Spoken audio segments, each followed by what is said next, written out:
Today's video, listen, I've got to warn you, it contains some sensitive, and potentially triggering content. We really dive into child abuse. And I want to warn you, in case you are sensitive to this topic, just to give you a warning, please proceed with caution. However, this video is also incredibly important and educational because today's guest has a wealth of knowledge. And it's really vital for us to have these conversations, especially as mamas, to protect our babies. So I had the honor, and I'm telling you the honor, ladies, to meet Amy Ever at an event a few months ago. And instantly I fell for her. She is just remarkable. She is the founder of A Courageous Voice. She captivated me instantly by her story and her courage and how she shows up so authentically and real. And, with no apologies, just some real facts. Amy's work with ACV provides a haven of hope and safety for children. She has dedicated her life to empowering them and adults alike in their lives with the knowledge and the tools necessary to navigate a world filled with both offline and online dangers, by just education and bringing a lot of things to the forefront. Their commitment to child safety is so wide, from education to tools. They talk about neglect, exploitation, and her goal really, and the entire organization's goal, is to ensure that every child has the support and resources to live a life free from harm. So Amy really does share some hard truths. She shares a little bit about her story, but she also goes on to talk about some red flags and some child safety, and honestly, a really difficult conversation to have, but a really important one. And she puts words to it, which is, I think, so critical. Because I'm going to tell you, honestly, for me, this is even for me a hard topic. It's a topic that scares me as well. So, but two things stand out for me when I think about Amy in particular, is that, first of all, Amy has a way with putting words to it. So she makes it less scary. Not that the topic is not scary, but she's able to sort of pull the mask off and say, no, here's the words. Here's how we talk about it. Here's how we empower our children. Love that, right? And second, what really sticks out for me and stands out is that Amy exemplifies what I try to talk about this in this channel, which is the BADE philosophy: be anything and do everything. And she certainly is doing that. Regardless of her painful yesterdays, she was able to take her pain and turn it into purpose and give a voice to it. And that to me is so empowering, because many of us, it's easier to sort of hide or go away. Amy found the courage to really stand tall and use her voice and make some noise, if you will, and pull and really have a difficult conversation about this topic, but also empower not only herself, but a lot of people. She's really incredible. So I'm really excited for you to listen in. Please consider supporting her organization. I'm going to link all her show notes and her website. So check them out, support them. Let's dive in. I'm one of those people that I'm constantly saying things aren't happening to me, they're happening for me. Yet I fully recognize and acknowledge that for some of us, and including you, your yesterdays are beyond painful. It is the reason that I started this, was taking what had happened to me and working with children for over 30 years and seeing that, child sex abuse is truly an epidemic in our country. It's in every city, all organizations, like it's just everywhere. And it's both what I call offline and online. So we have our online stuff where, the internet can be very, very dangerous for our kiddos, anywhere, all the way up until, well, for any of us, really. I mean, it can be dangerous for any of us, but for our children, they're already vulnerable. So when you have a child that has undergone something like I have, which so many of us have, both boys and girls, they become even more vulnerable. So they're higher at risk, what we call. We want to be able to get out there and raise awareness and teach these children how to stay safe. And that's, if I would have had this prevention education piece as a child, I can guarantee you that I would have known something bad was happening to me and I could have found my safe adult and gone, and it, it would have stopped immediately. I would have had a voice. It was a family member, which over 90% of child sex abuse is by a family member or somebody that the family knows. I was about 12 years old, and it started out with him saying that he wanted to teach me about sex, that was his job, and it just kind of went from there. And I didn't really know. I knew I was uncomfortable, but it was an authority figure and you do what you're told. So I'm originally from North Carolina and, part of Southern culture, and maybe I'm an 80s girl. So if you go further back, you really kept your mouth shut. Like you just, Mhm. did what you were told. But Southern culture or not, it's all over the world. It's happening everywhere. How long That's did it kind of, last, Amy? How long was the I'm really abuse? not sure. I remember 12, but you block so much of that out, or I did. And I actually just met with my therapist, a new therapist last week. And I said, what is happening to me? Like, as I get older, something's shifting and happening. Like, things are starting to unravel in my brain. I'm remembering things that I didn't remember when I was young. And I said, my anxiety is up to here. Like, I'm just experiencing some new things where I thought I had done so many years of healing work, and I had like inner child work to all the things. And now I'm like, oh my God, like the brain just, as you get older, she said that it really does start to unravel things. So I mean, that makes me so sad for you. Like you're reliving it, and for the first time are experiencing feelings that you haven't had to deal with in a long time. just remembering things that Yeah. happened, which is really, I mean, it's just kind of a weird space. Well, and tell me, and okay, so you go through this as a child, and at some point you realize, oh, this isn't is wrong, and at some point it ends. And so let's fast forward to the point where you're just feeling like, oh, that was never supposed to happen. I was just a child. I was actually a victim. Right. So it was actually my cousin. Unfortunately, she passed away last summer. She is about 4 years older than me, but she is the one that brought it to my attention. We were just having a conversation and talking, and she said, Amy, that's wrong. Like we have to go tell your mom. So she was actually part of our curriculum is having a safe buddy. They don't ever replace a safe adult, but a safe buddy is really good. If you don't feel comfortable going to that adult, go to that safe buddy first, and then they go with you to that safe adult. Mm. And like they're just that support system. She saved my life. And How old then were we you? went 14. Still really young. Yep, still that's Really right. scary. Yeah, really. Exactly. And that's when your identity is starting to shape and form in a teenager, is that 14, 15-year-old age.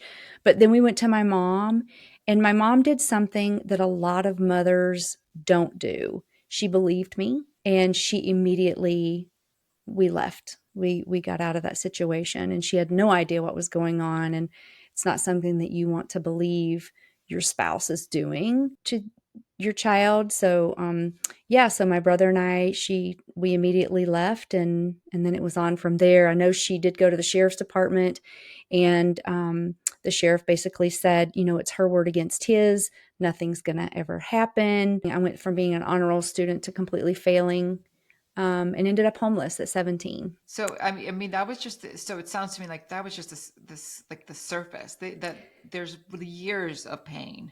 It is. It's a lifetime. I don't think anybody, this is just my own opinion, I don't think anybody is ever like 100% healed from something like this. And as I just found out that these triggers that are now happening because I'm remembering things, um, it's it just continues, and you just have to find really good tools and different tools for different people, to be able, to keep going and keep Hmm. trying to show up and be positive. But I can tell you the one thing I do know is that I've worn several masks all my life, because I never really understood who I was. And even now, in my age now, we as women, we're constantly changing. It seems like every 10 years. But when you hit 50, boy, everything changes. And so now I'm in this part of my life, and I'm like, okay, who am I now? Right. So also trying to figure out all of that, and doing great though. Like I feel like I'm making really good progress. I love this nonprofit. There is such a huge need. Can you just Give us some of this, the listeners, some of the staggering statistics. There's over 500,000 predators online every day looking for a vulnerable child. 500,000. These are just the ones we know about. So there's Wow. actually more than that. This is their full-time job. This is what they're set out to do. Um, Child trafficking is it's everywhere, and America is the number one consumer for human trafficking. And when you say human trafficking, are we are you doing specific children or all This is ages? across the board, but I can tell you that more than 60% of sex trafficked adults were sexually abused as a child first. So you can start to kind of see how that one leads to another, Mm-hmm. because they probably feel like that's all there's no value. We just really don't find Hmm. value in ourselves at all. Um, 1 in 10 children will be sexually abused by the time they're 18. 1 in 10. 1 in 10. So if you And have a then classroom of 30 students, three are being sexually abused or have been sexually abused or will be sexually abused by the time they're and 18. and then if I go back and I don't, I think you said, um, what is the percentage that most of these kids know this person? More than 90, more So than that right 90%. there, consider that for a moment. So these are our coaches, our uncles, our Yes. parents, our moms, our auntie. Like these are people that we trust Yes. are penetrating our children in many ways. Mm-hmm. That's very scary. Yeah, and sexual abuse in children, it's not necessarily through penetration. It Mhm. can be over the clothes, right? We have sexual exploitation, so pictures taken, things like that. It's really not good out there. But how can we teach children to show up so that they're aware and they know? And even in the home, so around holidays, for instance, when family members come over. So Mm. just simple things that you can do. There's no closed door. Everything is open, right? Know where your child is. Know where they're at in the house. If you have a family member that's the one that says, "I'll take them. I'll go get. They can go get pizza with me. We can." Always wanting them, to be around those kids. Um, just think about that. It's not being accusatory. It's just being Mhm. aware. So there's just things that, we can talk to parents about and have the open conversations with your children. Don't be afraid. Don't be shy. Talking about this, Mhm. you're saying as early as kindergarten, just Or having or age earlier. appropriate or You can earlier. teach your children as young as toddlers how, if they don't want to hug somebody, it's okay. They can do a high five, or they can wave, or they can do, a fist bump or an elbow bump, whatever it might be. It was considered rude, Mhm. and disrespectful where I come from at the time if I didn't hug. That's what you did. You hugged and you kissed everybody. It's part of the Southern culture.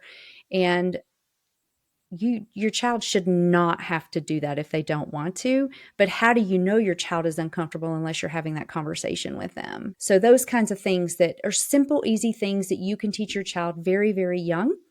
You can put a bathing suit on your child and just tell them that nobody is allowed to touch you in your bathing suit area. Just little Mm. things like that. It's not dirty, it's not bad, but just letting their child know that they have a voice at a very young age is a very, very good thing, and it could save their life.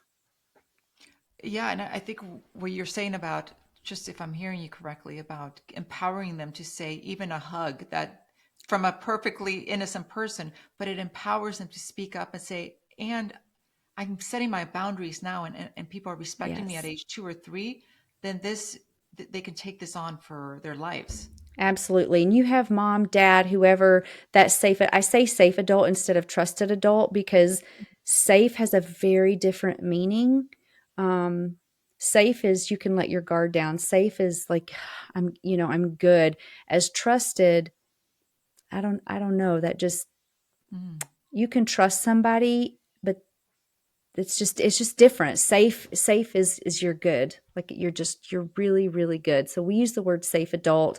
Um, Trusted adult is fine, but safe adult to me is better for a child. Mm-hmm. when they really feel safe. But yeah, there's all kinds of things that you can do, and that's part of our Stronger Together program, is helping parents, educators, any any relevant adult. If you work with children in the state of Michigan, you are considered a mandated reporter. You absolutely must report that, even if it's suspected Mm-hmm. of child abuse and neglect. You are to report that. And so, how do you go about that? What are signs? What are symptoms? Those kinds of things. But even with parents at home, what if it is a coach, right? We've all heard about what happened at Michigan State. Mm-hmm. There was also more than 1,000 men from U of M years ago. Mm-hmm. The coaches passed on, but they were all sexually abused by this U of M coach. Um, Penn State. And these are adults, but young adults. But it's their brains are not even completely formed yet. They're still living almost childlike, right? When you go to college, you're supposed to make bad decisions. That's how you learn and grow. So, what if you have this role model to everybody else, this superior, if you will, this authority figure doing these things to you, and then you're supposed to go out and play a game and win it? Mm-hmm. I don't, to, it's really horrifying to know what's actually going on out there. But now people are starting to speak up more and more. And I'm really grateful to see that. Yeah, but you're right, Amy. Some of it is at the hands of someone who takes on that authoritative role. Mm-hmm. And how dare you question, right? And the Correct. fear induced in that. And so when they do, it's one thing when it's a young adult or an adult, but what if being victimized? But these young kiddos, like you, a baby, a 12-year-old, you're being groomed, you're being told, this is my Yes. job. I'm doing you a favor in essence. I'm serving. That's messed up. I mean, how do Mm-hmm. you, what are the signs of child grooming? Yeah, and that it's a narcissistic behavior that's put out there of like I was told, um, nobody's going to believe you. Go ahead and tell. Like nobody's going to do it. And then another time I was told, I'll kill you if you tell anybody. What does that even mean, right?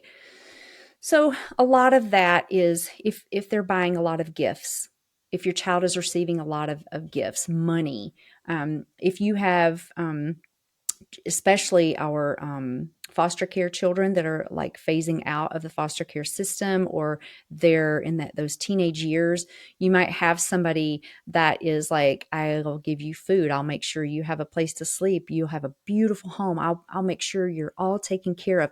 Modeling is another very typical scam that's used for boys and for girls. I think a lot of people think that it's mostly girls. It is boys as well. Um, and so there's also online exploitation, sextortion. So sextortion is actually on the rise. If people don't know what that is, it's extortion, except using sex and children to do it. And they make that child so afraid to go and tell anybody, or they will make sure that those online photos are exposed to their school friends. And trust me, these predators already know who your friends are.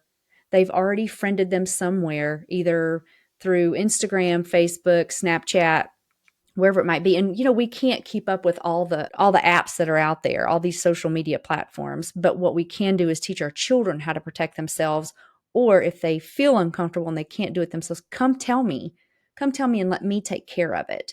There's a cyber tip line that people, parents can call. There's the FBI. They have a whole lot of stuff on their website about this. There's resources on our website that they can reach out to, and each child actually gets a bookmark with all the 5 safety rules on it. And then the older children get a resource card that is about suicide prevention hotline, the cyber tip line, the National Center for Missing and Exploited Children. So it has a ton of phone numbers that should go on the refrigerator.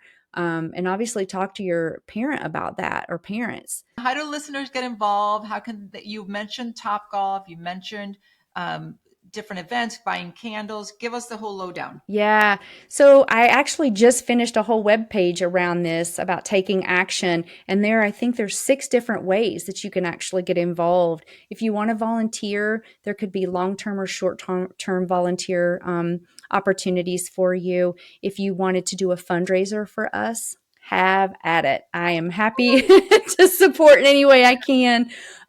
If you want to do a personal donation, $5 is it gets our information to one child. Just $5. So if you bought a candle for $20, that's 5 kids that you can help.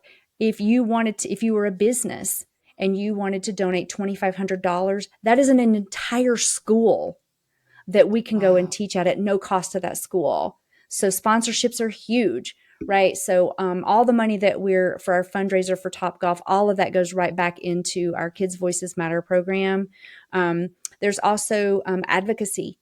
So if you want to be a part of this committee, and really help change some legislation around Aaron's Law and some other things. We're looking at other things as well. We have a couple of attorneys on our board who, we're constantly looking at, things that we want to change, but it's we're going to go after it, whatever it is. So if you want to be a part of that advocacy committee, let us know. So there's 6 different things on the website that you can take a look at and see, if there's anything else. If you want to become a facilitator, a trained facilitator, you know, give me a call. Let me know. We'll get you interviewed and see if you'd be a good fit or if we're a good fit for you. So Oh, lots of ways. lots of ways. And of course, we're going to include everything on the show notes and direct you back to the website. So easy to find. So, Amy, thank you so much for your time today. You're I so feel like welcome. you're just a gem, and your journey is truly a testament to your resilience and your commitment and Mm, compassion. I admire your drive. I mean, you're really working towards ending child sex abuse, which is incredible in itself. And to your point, I love that you said, like, understanding your why for the bigger picture, but if you can make one change, one make one mm, impact and may create a domino effect from that, that's incredible. huge. Huge. You're just serving as a beacon of hope and illuminating a very dark world, and shedding some light into it. So thank you so much for your work. Yeah, you're so welcome. It is about shedding light. That's the beautiful thing about prevention work. We don't work with survivors, but being able to do this is we can stop it before it ever has a chance to start. And that's amazing. So that's where I get to smile.